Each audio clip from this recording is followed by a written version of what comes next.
Hello friends, welcome to today's lesson. आज हम लोग कंटिन्यू करेंगे हमारा जो 6th क्लास का जो साइंस का बुक है क्यूरियोसिटी, उसका थर्ड चैप्टर का पहला पार्ट जो है कंप्लीट हो चुका है। सेकंड पार्ट में हम लोग आज उसी से ही जो है रेस्ट पार्ट कंटिन्यू करेंगे।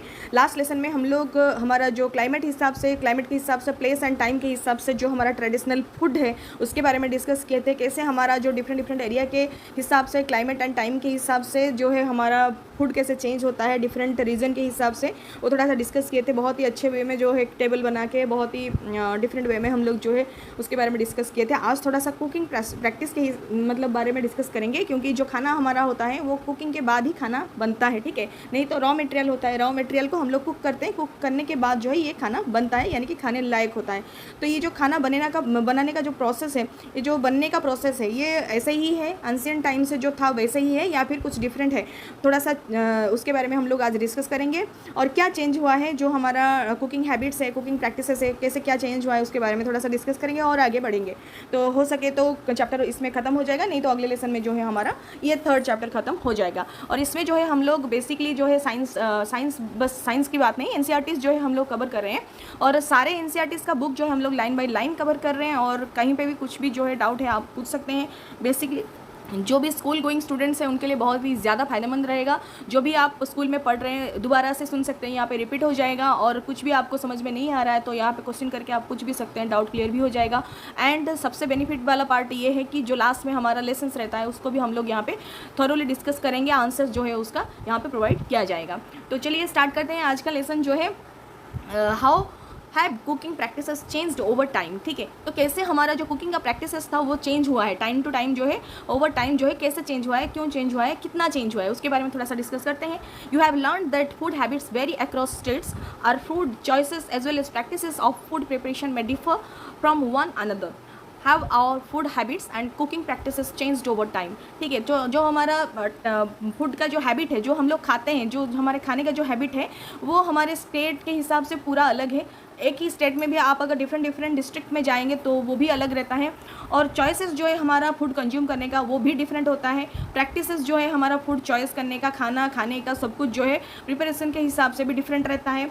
और जो फूड मतलब लेने का हैबिट एंड उसका जो कुकिंग करने का हैबिट, दोनों ही जो है हमारा टाइम के हिसाब से बहुत ही ज़्यादा चेंज हो चुका है, बहुत ही ज़्यादा चेंज हो चुका है। और जैसे कि हम लोग एंशिएंट टाइम में बहुत ही चीज़ें जो भी है कुकिंग का जो सारे प्रैक्टिसेस है हम लोग जो है मैनुअली ज़्यादातर करते थे। लेकिन अभी जो है क्योंकि टाइम चेंज हो चुका है, हमारे पास बहुत एडवांस्ड मशीनरीज आ चुके हैं और हमारे पास टेक्निक्स आ गए हैं, साइंटिफिकल टेक्निक्स आ गए हैं। एंड जो है इलेक्ट्रिसिटी का घर घर में जो है यूज़ होने लगा है। तो कहीं ना कहीं ये सब जो है हम लोग एडवांस टेक्निक यूज़ करके आजकल जो है कुक कर रहे हैं। तो ये सब जो है ओवर टाइम चेंज हो चुका है। तो कैसे क्या चेंज हुआ है थोड़ा सा एग्जाम्पल बेसिस से हम लोग जो है डिस्कस करेंगे। एक्टिविटी करके यहाँ पे दिया गया है एक्टिविटी 3.3 में let us interact and find out, क्या है मतलब क्या ऐसे चेंज हुआ है ओवर टाइम। हम लोग थोड़ा सा इंटरेक्ट करेंगे, यानी कि आपस में बातचीत करेंगे एंड देखेंगे, ठीक है।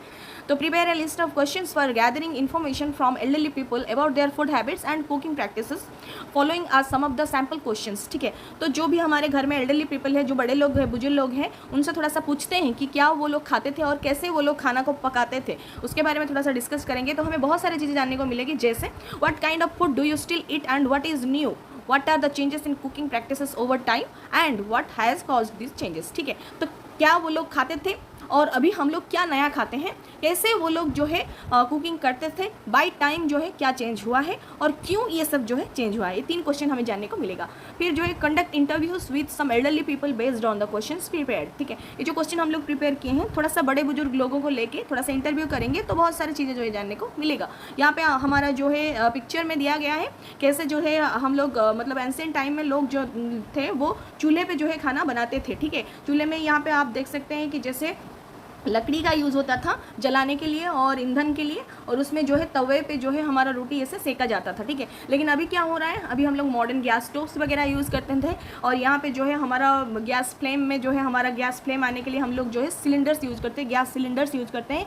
यहाँ पे कोई लकड़ी की आवश्यकता यहाँ पे नहीं है। और LPG गैस सिलेंडर में हमारा गैस रहता है जो कि इग्नाइट होकर ऐसे फ्लेम्स देता है, जिसमें हम लोग जो है रोटी बनाते हैं। और फिर जो है यहाँ पे हम लोग और एक चीज़ देख सकते हैं, जैसे कि पहले कुछ भी पीसने के लिए जो है लोग क्या यूज़ करते करते थे, सील यूज़ करते थे, सील बट्टा यूज़ करते थे, यानी कि पत्थर का एक चट्टान जैसा चीज़ और उसके ऊपर जो है रोलिंग होने वाले एक राउंड सिलिंड्रिकल शेप वाला एक पत्थर का चीज़ जो है यूज़ करते थे। एंड उसमें जो है वो लोग सिलबट्टा यूज़ करते, कुछ भी पीसते थे और जो है मसाला वगैरह और जो है हमारा पेस्ट जो भी बनता है घर में, कुछ भी केक वगैरह उसके लिए जो भी बनता है उसके लिए वो पेस्ट जो है इसी से ही पीस के जो है तैयार किया जाता था। जबकि अभी क्या हो गया है, इलेक्ट्रिकल ग्राइंडर्स यूज होने लगा है, ठीक है। तो बाई टाइम हम लोग जो है सेम चीज़ बनाने के लिए टेक्निक्स यूज़ कर रहे हैं, साइंटिफिकली हम लोग जो है एडवांस हो चुके हैं, ठीक है। तो what are your findings from the interviews you conducted. तो जो भी आप इंटरव्यू किए होंगे या फिर घर में कहीं भी मतलब कोई भी बड़े बुजुर्ग आसपास हैं, दादाजी नाना जी कोई भी है, तो अगर उनसे हम लोग पूछते हैं तो हमें क्या पता चला उसको थोड़ा सा नोट करें। और cooking practices also called culinary practices, यानी कि जो कुकिंग प्रैक्टिसेस है, यानी कि जो कुक करने का प्रोसेस है, जिस प्रोसेस में कुक किया जाता है उसको हम लोग क्या बोलते हैं, culinary practices have changed over time, ठीक है। तो ये बाई टाइम चेंज हो चुका है। This is a significant difference between traditional and modern culinary practices. Earlier most cooking was done using चूल्हा, nowadays most of us cooking using a modern gas stove. Earlier जैसे कि earlier हम लोग क्या अभी एग्जाम्पल में हम लोग ये सब देख चुके हैं, डिस्कस कर चुके हैं। यहाँ पे एक इंपॉर्टेंट पॉइंट है कि जो कुकिंग प्रैक्टिसेस है उसको हम लोग culinary practices बोलते हैं, ये याद रखना होगा। फिर जो है हम लोग उसके बारे में डिस्कस करेंगे कि जो है हमारा नेक्स्ट मतलब एडवांस होने के बाद हम लोग कैसे क्या यूज़ करते हैं, थोड़ा सा उसको जो है हम लोग कंपेयर करेंगे ताकि हमें पता चलेगा कितना क्या एडवांस हुआ है। The cooking practices also called culinary practices have changed over time. There is a significant difference between traditional and modern culinary practices. तो significant difference जो है हमें देखने को मिला है traditional and modern culinary practices में, यानी कि cooking practices में। Earlier most cooking was done using चूल्हा, nowadays most of us cooking using modern gas stove, ठीक है। जो चूल्हा में खाना बनता था आज modern gas stove में बन रहा है। Earlier most grinding was done manually using सिलबट्टा, जो कि अभी earlier सिलबट्टा में होता था, अभी इलेक्ट्रिकल ग्राइंडर में होता है।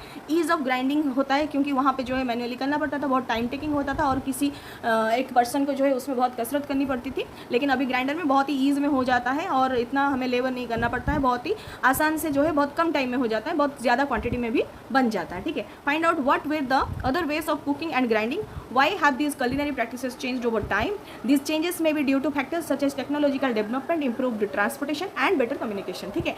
बेसिकली ये जो 3 पॉइंट है जिसकी वजह से हमें जो है ये चेंजेस देखने को मिला है, यह आपका जो है क्वेश्चन बन सकता है। पहला जो है टेक्नोलॉजिकल डेवलपमेंट हुआ जिसकी वजह से हमें ये चेंजेस देखने को मिला। फिर क्या हुआ, इम्प्रूव्ड ट्रांसपोर्टेशन हुआ जिसकी वजह से हमें बहुत सारे चीज़ें जो है मशीनरीज बनाने के लिए इंडस्ट्रीज लग गए, इंडस्ट्रीज बनने के लिए ट्रांसपोर्टेशन चाहिए, तो ये ट्रांसपोर्टेशन का इम्प्रूव होना कहीं ना कहीं ये सब में जो है हेल्प करता है। हमारा जो टेक्नोलॉजी को हम लोग अडेप्ट करने के लिए ये ट्रांसपोर्टेशन हमें हेल्प करता है। एंड बेटर कम्युनिकेशन के लिए भी बहुत सारे साधन हमारे पास अब अवेलेबल है, जैसे कि मोबाइल्स हो गया और डिफरेंट टाइप का सोशल मीडिया हो गया। ये सब जो है कम्युनिकेशन मीडिया जो है हमें कहीं ना कहीं हेल्प करता है, टेक्नोलॉजी को अडेप्ट करने के लिए बहुत ही ज़्यादा हेल्पफुल रहता है, ठीक है। तो ये सब चीज़ें जो है हम कंपेयर करते हैं तो पता चलता है कि अर्लियर कैसे क्या होता था एंड अभी क्या एडवांस टेक्निक हम लोग यूज़ कर रहे हैं। फिर क्या आता है, what are the components of food. तो कंपोनेंट्स ऑफ फूड में क्या आएगा, जो हम लोग खाना खा रहे हैं उसका कंपोनेंट क्या है, ठीक है। तो यहाँ पे समझाने के लिए बुक में दिया गया है कि मीदो एंड मिस्टी जो है विजिट करते हैं, ट्रेडिशनल एक फूड फेस्टिवल जो है स्कूल में चल रहा है उसको विजिट करते हैं।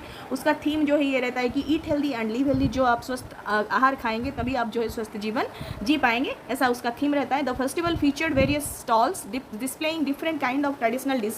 डॉक्टर पोसिता, a nutritional expert, explains to students that health is the ultimate wealth, ठीक है। यहाँ पे एक डॉक्टर आए हुए रहते हैं जिनका नाम होता है डॉक्टर पोसिता एंड ये जो है एक न्यूट्रिशनल एक्सपर्ट होते हैं जो कि स्टूडेंट को समझाते हैं कि हमारा स्वास्थ्य ही जो है हमारा अल्टीमेट वेल्थ होता है, यानी कि संपत्ति होता है। तो health is the ultimate wealth. तो हमें जो है अपना हेल्थ का जो है ध्यान रखना चाहिए, कैसे अच्छा खाना खा के जो है हम लोग अपने शरीर को जो है स्वस्थ रख सकते हैं, ठीक है। तो ये एक वहाँ पे दिया गया है एग्जाम्पल के तौर पे। फिर जो है let us understand what doctor पोसिता means by this statement. Have you ever missed a meal, how do you feel when you miss a meal. We feel tired and less energetic when we do not eat for some times. Means हम लोग जब भी खाना नहीं खाते हैं, एक मील भी अगर हम लोग स्किप करते हैं तो कहीं ना कहीं जो है हमें बहुत tired and less energetic feel होता है। और what do you think a marathon runner drinks glucose water during and after a race. जो मैराथन रनिंग करते हैं वो लोग रनिंग के टाइम एंड रनिंग के बाद भी जो है ग्लूकोज लेते हैं। क्यों लेते हैं, क्योंकि ग्लूकोज जो है प्रोवाइड करता है इंस्टेंट एनर्जी, ठीक है। इंस्टेंट एनर्जी जो है ग्लूकोज प्रोवाइड करता है और ये कार्बोहाइड्रेट का एक कंपोनेंट है। Glucose is an example of carbohydrate, ठीक है। तो carbohydrates are one of the primary source of energy in our diet. Cereals like wheat, rice, maize, vegetables like potato, sweet potato and fruits like banana pineapple and mango are some sources of carbohydrates. Do you know that common sugar is also type of carbohydrate. ठीक है, तो ये हमारा मतलब याद रखने वाली चीज़ आ गया, बहुत ही ज़्यादा इंपॉर्टेंट है। जो ग्लूकोज जो है एक कार्बोहाइड्रेट है जो कि हमें इंस्टेंट एनर्जी प्रोवाइड करते हैं, जो कि मैराथन रनर या फिर रनिंग करने के बाद यूज़ करते हैं। और इस तरह से कार्बोहाइड्रेट हमें किस चीज़ से मिलता है? प्राइमरी सोर्स जो है हमारे डाइट में, जैसे कि हमारा व्हीट, राइस, मेज हो गया, इसमें मिलता है। फिर वेजिटेबल्स में से भी मिलता है, जो वेजिटेबल्स जो है हमारे पोटैटो, स्वीट पोटैटो, ये सब जो वेजिटेबल है इससे से भी मिलता है, हमें वेजिटेबल से मिलता है, और फ्रूट से भी मिलता है। तो कौन सा फ्रूट है? बनाना, पाइनएप्पल, मैंगो, ये सब जो फ्रूट्स है इसमें से भी जो है हमें कार्बोहाइड्रेट मिलता है। तो ये क्वेश्चन बन सकता है कि कौन से फ्रूट से जो है हमें कार्बोहाइड्रेट मिलता है। 2-4 वेजिटेबल का नाम दे देगा, बीच में एक फ्रूट का नाम दे देगा, तो आपको आइडियली जो है इसको पिक आउट करना पड़ेगा। ये सब याद रहना चाहिए। ठीक है, तो ये चीज़ें जो है हमें मतलब कार्बोहाइड्रेट प्रोवाइड करता है। कार्बोहाइड्रेट यानी कि इंस्टेंट एनर्जी प्रोवाइड करता है। ठीक है, तो इस तरह से जो है हमारा कार्बोहाइड्रेट वाला चैप्टर जाता है। Do you know that common sugar is also a type of carbohydrate. जो हम लोग शुगर लेते हैं वो भी एक कार्बोहाइड्रेट ही होता है। Why do you think we prefer to have laddoos as a part of our traditional diet in winters. जो हमारा विंटर में जो ट्रेडिशनल डाइट होता है उसमें ज़्यादातर हम लोग लड्डू लेना प्रीफर करते हैं। क्यों? इसका रीज़न क्या होता है? क्योंकि लड्डू में क्या जनरली कंपोनेंट रहता है? बेसन, व्हीट फ्लोर, आटा और घी, और इसमें जो है कुछ ड्राई फ्रूट रहता है और नट्स वगैरह, सीड्स वगैरह रहता है। तो बेसन and wheat flour and ghee are among the main ingredients of laddus along with gund, edible gum, nuts and seeds. Ghee and the various kinds of oils are grouped under another kind of food component which is called fat. ठीक है, ये सब जो चीज़ें हैं, ghee and various kind of oils जो है ये सब जो है फैट आइटम में आते हैं। और लड्डू में क्या क्या ऐड किया गया है? व्हीट फ्लोर ऐड किया गया है, घी ऐड किया गया है, और उसको बांधने के लिए मतलब गोलाकार देने के लिए उसमें गूंद जैसे कुछ एडिबल गम दिया गया है, जैसे गुड़ या फिर शक्कर वगैरह, और उसमें नट्स एंड सीड्स भी दिया गया है। नट्स एंड सीड्स जो है बहुत ही टेस्टी बनाता है लड्डू को। तो ये सब चीज़ें जो है इसमें जो हमारा ऑयल एंड घी यूज़ होता है जनरली ये हमारा फैट आइटम में जाता है। ठीक है, तो sources of fats can be from the plants and animals as well as nuts such as ground nuts, walnuts, coconuts and almonds, and seeds such as pumpkin seeds and sunflower seeds are some sources of fat. Fat is a source of stored energy. ठीक है, ये जो हम लोग traditional functions वगैरह जो भी होता है उसमें जो हम लोग ये सब यूज़ करते हैं, क्योंकि ट्रेडिशनल फंक्शन में ज़्यादातर लोग जो है बिजी रहते हैं या फिर कोई फास्टिंग रखते हैं, तो उसमें जो है उनको खाना नहीं खाना रहता है। तो ये सब जो चीज़ें ये लोग लेते हैं, तो ये जनरली फैट जो है, फैट हमारा स्टोर्ड एनर्जी का काम करता है। एनर्जी जो है इसमें स्टोर होकर रहता है, भर भर के स्टोर होकर रहता है। तो ये जो nuts, ground nuts, walnuts, coconuts, almonds and ये सीड्स हम लोग कंज्यूम करते हैं, पम्पकिन एंड सनफ्लावर सीड्स, ये जो है फैट का सोर्सेस है, और इसमें जो है एनर्जी स्टोर होकर रहता है, जो कि हमें बहुत ज़्यादा वार्मनेस प्रोवाइड करता है, एनर्जी प्रोवाइड करता है during winter as well as. And ये जो है हमारा एंशिएंट टाइम से चला आ रहा है। जो बच्चे जो है यहाँ पे याद करें, येस माई ग्रैंड माँ told me that laddoos rich in ghee and nuts provide energy to keep us warm, that's why we use the laddoos in winter probably. ठीक है, तो ये सब चीज़ें जो है हमारा यूज़ होता है। और फिर जो है हमारा आता है सम सोर्सेज ऑफ फैट्स, और कुछ सोर्सेज भी है फैट्स का, वो भी थोड़ा सा देख लेते हैं। यहाँ पे पिक्चराइजेशन के हिसाब से समझाया गया है, जैसे कर्ड हो गया, आमंड हो गया, कैश्यू नट हो गया, sesame seed, soybean, groundnut, walnut, sunflower seeds. तो ये सीड्स वगैरह, नट वगैरह जो भी है हमारा फैट आइटम में आता है। कर्ड, मिल्क, ये सब जो है हमारा फैट आइटम में ही आता है। स्टोर्ड एनर्जी के रूप में ये रहता है और हमें बहुत ज़्यादा एनर्जी प्रोवाइड करता है during fasting and some traditional functions. ठीक है, carbohydrates and fats provide us energy for performing various activities, therefore they are called energy giving foods. ठीक है, कार्बोहाइड्रेट्स एंड फैट्स क्या है? एनर्जी गिविंग फूड्स होता है। ठीक है, ये हमें याद रखना होगा, point to be remembered. Identify more food items that are rich source of carbohydrate and fat. कुछ आइडेंटिफाई कीजिए, इस तरह से जो है याद करने की कोशिश कीजिए। जो आज के लिए इतना ही था, और नेक्स्ट लेसन में हम लोग प्रोटीन से स्टार्ट करेंगे। और कुछ भी अगर डाउट आता है तो आप कमेंट में पूछ सकते हैं। अगर आपको अच्छा लग रहा है तो फ्रेंड्स के साथ शेयर करना मत भूलिएगा। Thank you so much.